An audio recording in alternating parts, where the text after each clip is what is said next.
હું હજી કહું છું, પૂરી સભાનતાથી કહું છું, અને અહીંયા બહુ પુરુષો અને છોકરાઓ બેઠા નથી ને એટલે હું ખુલ્લેઆમ આ વાક્ય કહી શકું છું કે બેટા, એવા વ્યક્તિ સાથે સંબંધ જોડજો કે જેને તમારા શરીરમાં નહીં પણ તમારા સ્વપ્નમાં રસ પડે.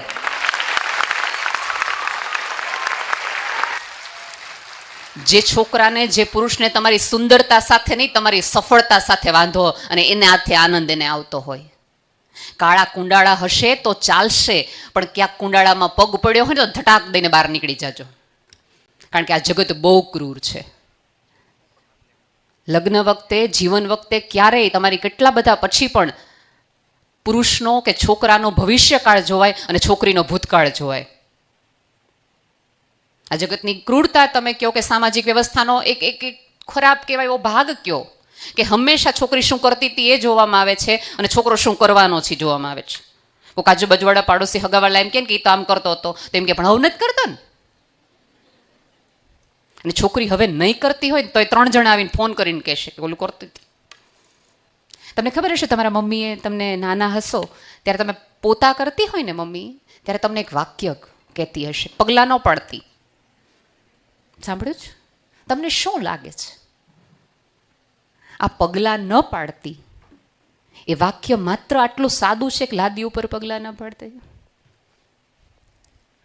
તમારી મમ્મી કોન્શિયસલી, અનકોન્શિયસલી, ડાયરેક્ટલી, ઇનડાયરેક્ટલી એવું તમને સમજાવી હતી કે એવી જગ્યાએ ક્યાંય પગલાં ન પાડતી કે જેના જવાબદાર આવતીકાલે દેવા પડે.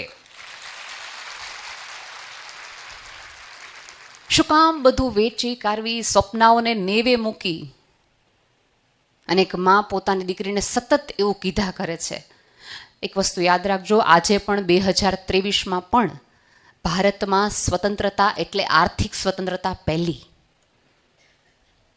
જેટલા તમારા પગભર હશો એટલા તમે તમારા નિર્ણય ખુદ લઈ શકશો, બાકી તમારા નિર્ણય કોક આપે. અને જો અત્યારે તમને ખબર છે, થોડાક વખત પહેલા આઈફોન ન આપ્યો ને એક સગાઈ તૂટી, બરાબર? હું એવી તમામ છોકરીઓને કહું છું કે આઈફોન આપણે સામેવાળાને આપવો અને સગાઈ કરવી. તું મને હું આપતો, હું તને દઉં. કારણ કે જે આપણને આઈફોન આપે ને એ લોકેશન એ પૂછે, કારણ કે આઈફોન એને આપ્યો છે.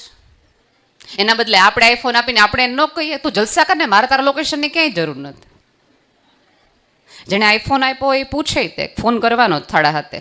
આ તો આપણો દીધેલો આઈફોન હોય તો આપણે ઉપાડીએ તો ન ઉપાડીએ, બે આપણા હાથની વસ્તુ થઈ જાય. હું તો રાધર અહીંયા બેઠેલા તમામ મમ્મીઓને એક નમ્ર વિનંતી કરું છું કે કન્યાદાન આપો ત્યારે તુલસી ક્યારોય આપજો, ગાયે આપજો, સોનાના સેટે આપજો, પણ તમારી દીકરીના સર્ટિફિકેટ ને ડિગ્રીઓએ આપજો કે આ છે સાચું.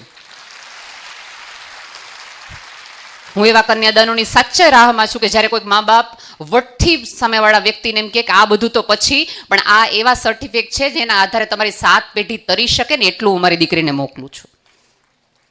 સંપત્તિમાં અને સત્તામાં નહીં, પણ સધિયારો એવો આપો કે અડધી રાત્રે જગતનું બધું જ તમારી પાસેથી છૂટવાઈ જાય, તમારી સુંદરતા વહી જાય, તમારું બધું જ વયું જાય, તમારી આર્થિકતા વહી જાય, તેમ છતાં તમારા જ્ઞાનના આધારે તમે જગતમાં ઊભા રહી શકો.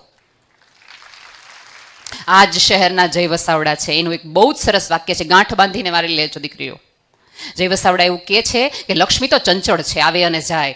સરસ્વતી એક જ એવી છે કે જે પલોઠી વાળીને બેઠે. જગતનું તમામે તમામ તમારી આજુબાજુથી વયું જાય તો સરસ્વતીના જોડે લક્ષ્મીને લાવી શકશો, લક્ષ્મીના જોડે સરસ્વતી નહીં લાવી શકો.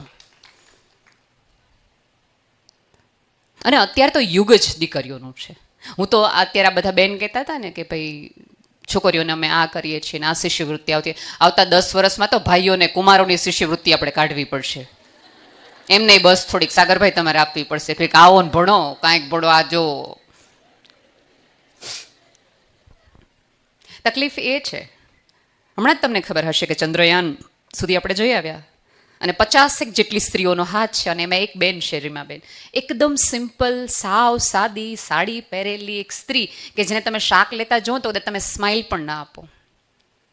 ત્યારે મેં એવું લખ્યું હતું કે હવે આ જગતની આધુનિક સ્ત્રીને ત્યાંથી ચાંદ તોડીને લાવે એવા પુરુષની નહીં, પણ અમે ચંદ્રની યાત્રા કરી શકીએ ને એવા સહાયક પુરુષની અમને જરૂર છે. કારણ કે સાબુદ્દીનભાઈ કહે છે, જેણે એમ કીધું હોય કે ચાંદ તારા તોડીને લાવશો, એ લોટના ડબ્બા અમને ઉતારી નથી દેતા કાંધીએથી. વસ્તુ સામે જ્યારે જ્યારે વસ્તુની સામે સ્ત્રીએ વિચાર જતો કર્યો છે ને, ત્યારે જાણે અજાણે એને ગુલામીને વોરી છે.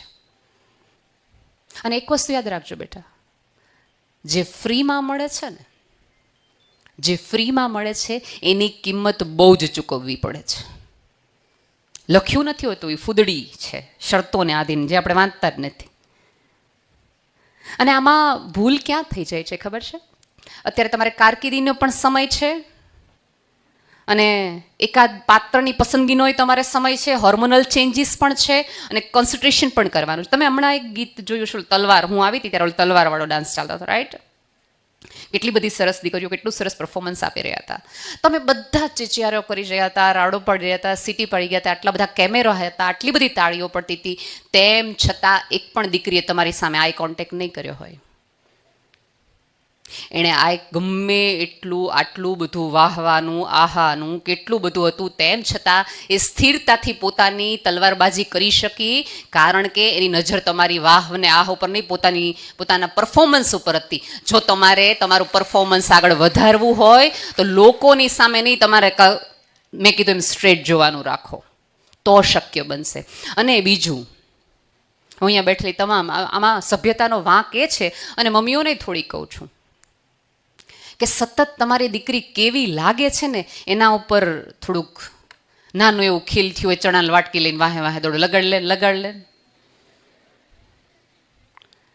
હવે થોડીક એને શરીરથી બહાર લાવો. કેવી દેખાય છે નહીં, કેવી ને શું છે ને એના આધારે એને માપવાની ને જોવાની શરૂ કરો. ક્યાં સુધી સુંદરતાના આધારે લાગશો? જો વખાણથી છે ને તમારો દિવસ સરસ જશે, પણ એકાદ મેણા ટોણાથી તમારું આખું જગત બદલાઈ જશે. વખાણની ખોટી ટેવ આ જગતની તમામ સ્ત્રીઓને પડી, અને ધીમે ધીમે ધીમે ધીમે ધીમે આપણે જુદા તરફ ગયા. અહીંયા માની કેટલી મમ્મીઓ હશે જેને કેટલા બધા લોકો આ રીતે અમુક વખતે મૂરખ બનાવી છે.